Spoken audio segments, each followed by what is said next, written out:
Oh wait, how many members is it? That's good. Okay, good afternoon.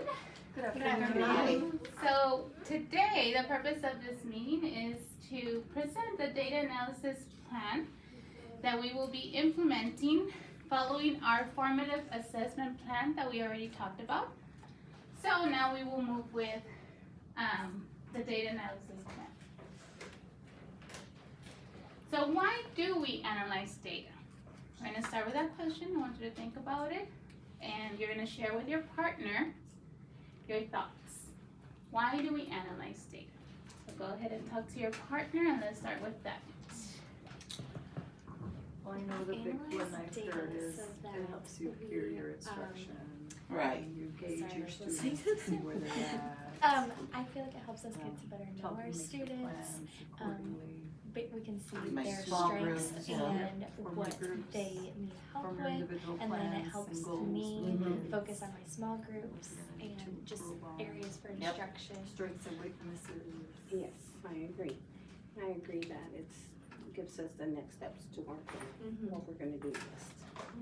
Okay, so now let's see who will share out some of your thoughts or your partner's thoughts.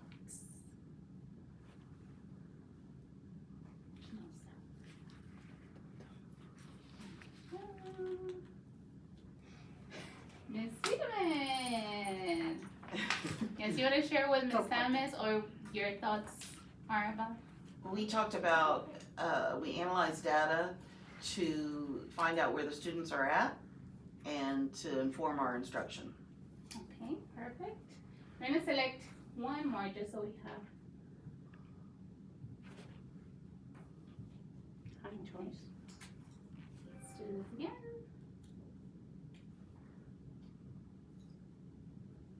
See, one more thought.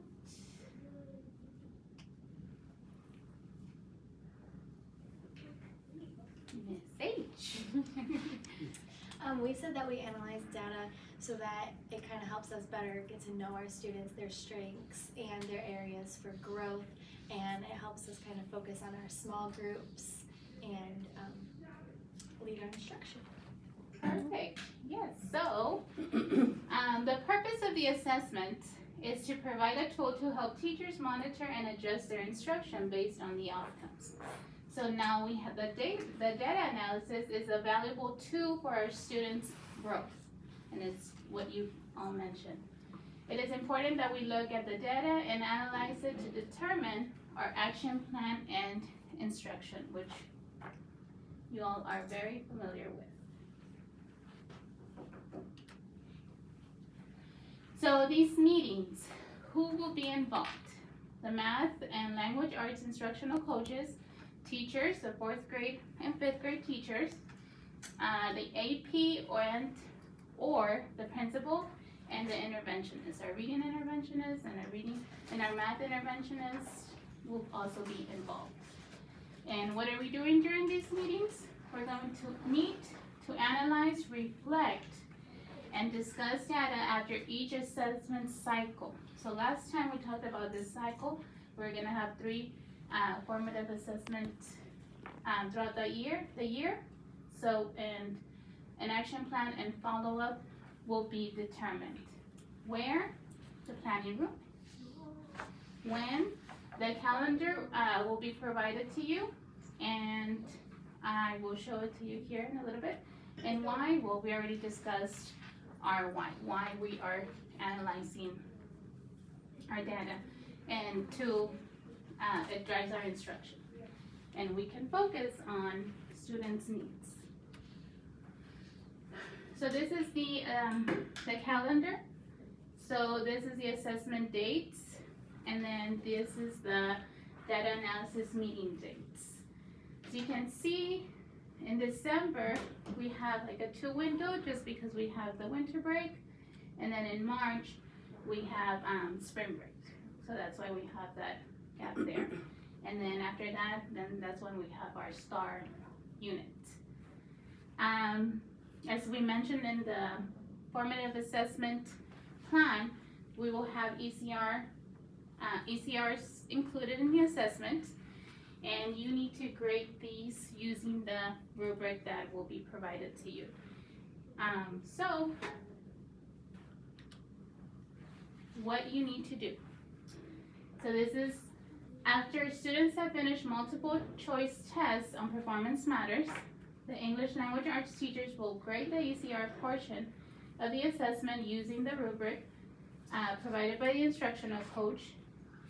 And then teachers will be able to view the data on performance matters to fill out bank data analysis sheet, and we're going to talk about that sheet in a little bit. And you have to complete this sheet beforehand, before you come to the meeting. And then each teacher will complete the data think sheet based on their classes. And also the sample will be provided, and also it needs to be completed beforehand.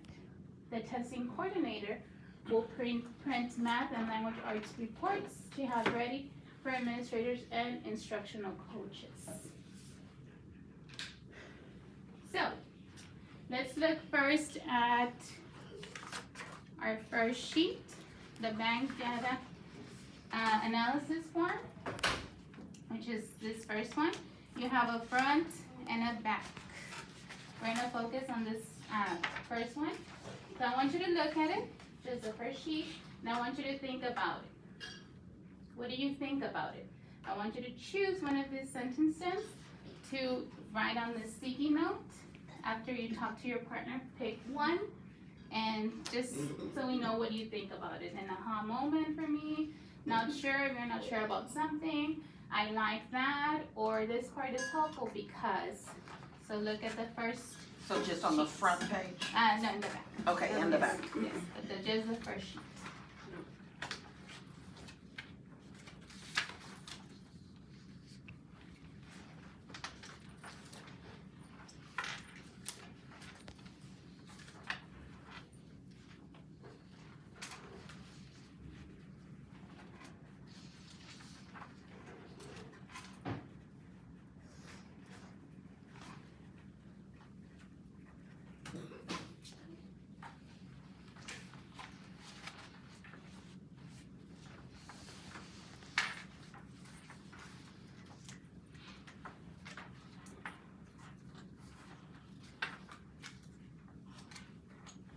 After you're done writing your STEM, you can share it with your partner.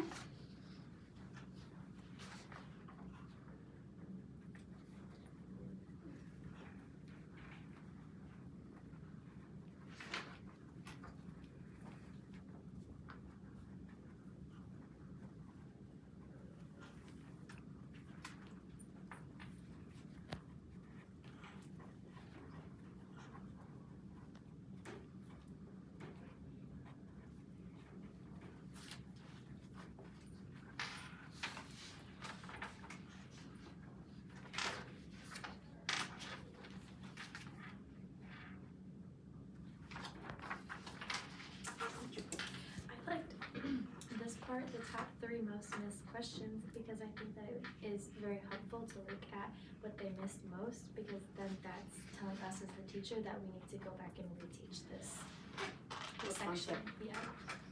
Okay, I like this part right here where there's 6 students that you target, because that automatically gives you your small group.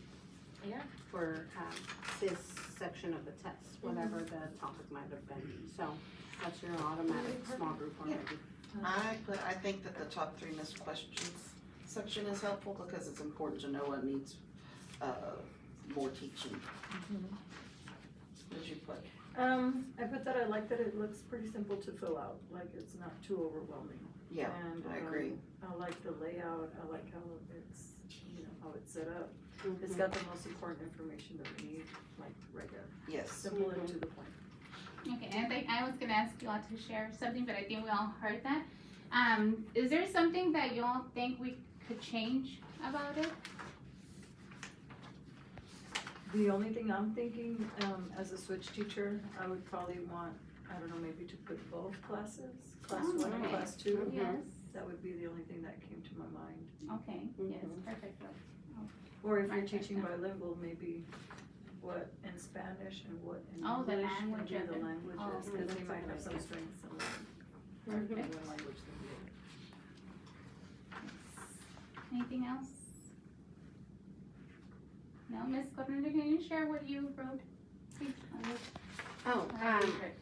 I shared that, I like this part right here because it automatically gives you your, small group. Right away, you know, meeting this data meeting, you can just take that and have your, that one target group that you need to focus on from now to the next test for the reteaching portion.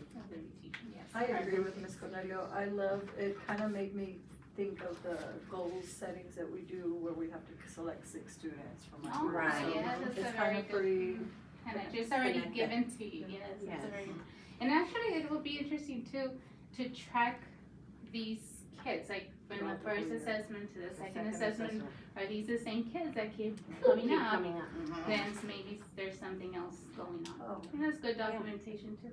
maybe adding a little graph to plot the, Ooh, I like that. to plot their growth. Mhm. Yes, I like that, perfect. Now we're gonna do the same with the data think sheet. Now this sheet, the second sheet, it's more your thinking. So the first part, the 5 questions, you will have it filled out before you come to the data meetings. And then the bottom, this is whenever we collaborate, this is what we will be discussing.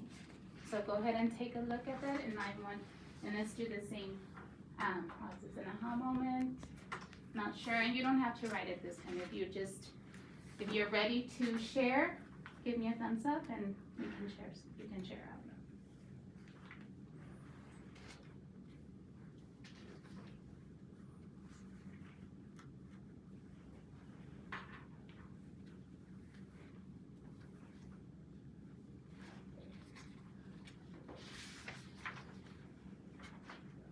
So we're looking at the 3 most missed questions.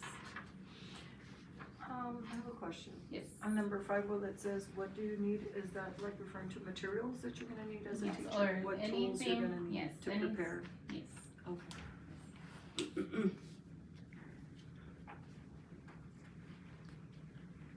Or if you need support from an instructional coach to guide you, if maybe a missed question that you might maybe not have a clear even us have a clear understanding of what the TEK was referring to, Mhm. maybe if that's something that an instructional coach or an interventionist That's can help you. So I like this piece, So we're gonna share, let's share out loud. Let's see, Ms. Corona, you wanna Oh, start? okay. Thought we were gonna share. Okay, let's share out loud now. So I like this piece because, it's a little bit, it holds me accountable a little bit because sometimes we talk in a meeting and then we go and we forget what we said we were gonna do. So this, I really like this because I'm a note taker, so like if you have an idea then of how to reteach it a different way, then I like it, writing it down and saying, oh, you know, in my small group, I can use her idea next time. So I really like this piece because it helps us think of other ideas and then share out with them. Yes. I like that. Anybody else that wants to share? I like that you reflect on what you did first and then figure out what you're gonna do. And I agree, I also like, the sharing of ideas that'll happen when we meet. Mm-hmm. Because sometimes we plan it, but then Yeah. sometimes it doesn't. Maybe in the moment you taught it differently, or maybe you interpreted it differently, or you did something different. And this is a good, I think so too, a good opportunity to listen to collaborate and listen to other people's ideas. Mm-hmm. Wanna share? Really just going off of what they said, I like what she said about how it holds you accountable. That you kind of have to think, how did I first teach this, and what can I do differently to deliver this instruction, you know, in a different way that they will be able to better retain. And a reflection piece, yes. Yes. But you wanna, something now that you would change about it, or that we can add? Yes. I would add a space to answer these questions. 1 through 5. Okay, Yeah, Maybe I'm- make it more of a, To make some notes, maybe. Mhm. and we probably will be sharing this also, on a shared document, and that way you Oh, can you make can a edit it. and you can edit, yes. Okay. That's a good idea, actually, yes. Perfect. So do you think this is doable? First of all, Oh, let's yes. talk about simplicity. I think, like I mentioned before, simple, we don't need a whole, it's just, okay, what did we do? Reflect and listen to each other's ideas, and what are we gonna do about it? What went well, and then what didn't, and what we're gonna do about it. So you all think this is doable?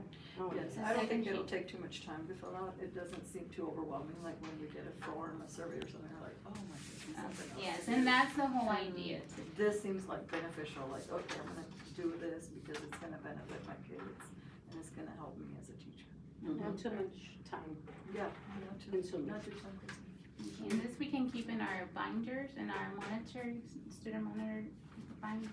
Oh, it's gonna make me look distinguished when I have my form. There you go. Pull up There my you go. data sheet here. That's right. Yes, because even when we have SIP meetings, you can pull up Pull it this out. data It's and helpful. it's right there, right? You don't have to go look at different places for it. So then, we'll talk about how these meetings will look like. How we will start, we will look at grade level overall scores and we'll compare them with our district cluster and see how we're doing there. And then we'll look at our subpopulation data, look at the Read 180 students in 4th and 5th grade and compare their data to the rest of the students in the grade level to see how they're doing as well. And then individual teachers, this is basically what we already talked about. We're gonna look at the TEKS that students mastered the most as well. Now this is not in the sheet because this is more of our focus of what we're gonna do with the most missed questions. But I do think that we also have to look at what we did right, or what the students are really doing well with. And we're gonna discuss how were these TEKS taught and when was it taught? Why do you think it was mastered? And then teachers share instructional strategies that worked. Because maybe your class did well with one TEK, but then the other class didn't with another TEK. So you can listen to instructional strategies as well. And then we're gonna focus on the 3 most missed questions, or TEKs. We're gonna discuss how were these TEKs taught as well, when was it taught, why do you think it was missed, and we're gonna discuss opportunities to spiral the skills. The first question you ask yourself is, did I teach this? And the next is, how did I teach this? Discuss what high performing students did differently than lower performing students, such as their use of strategies. Now, before this was easier to look at because we had paper copies, right? And we could see their strategies and what they did. Now it's a little bit harder since it's online, but I think if we can have a sheet where we're taking notes and seeing which strategies they are using and they're highlighting and they're underlining, or if they're just clicking random picking answers, and we can talk about that, like what made the difference. And then we're also going to look at high achieving ECR samples and low achieving ECR samples, and discuss the differences and how we can close this academic gap. Now, why do you think it's important that we look at the high achieving ECRs and the low achieving samples? That gives us a full picture of what they're looking for and also what knocks off points. Okay, and comparing what a good sample What did it look looks, like? well, how it What was should look, lacking? and what was lacking on the other one. Good, yes. And then we can focus on that. I think having a good sample of it, it also guides us in our teaching and seeing, okay, I need to work on this with this student specifically. Okay, and then we will, after our discussion, we will have our plan to reteach. our action plan. So we're gonna look back at each individual TEK that was missed the most. Again, the 3 missed questions. And then for each of those 3 most missed questions, we're gonna discuss, and this is this piece here. Now this is a collaboration. Everybody's gonna be involved in this conversation. And what must be retaught, how will it be retaught, and when will it be retaught? Will it be whole group? Will it be small group? During bear time and closing the gap? Which strategies we can use for that TEK. And we will be writing this on chart paper, and we will post them in our planning room. That way, whenever we get to that, we can refer back to what we had discussed.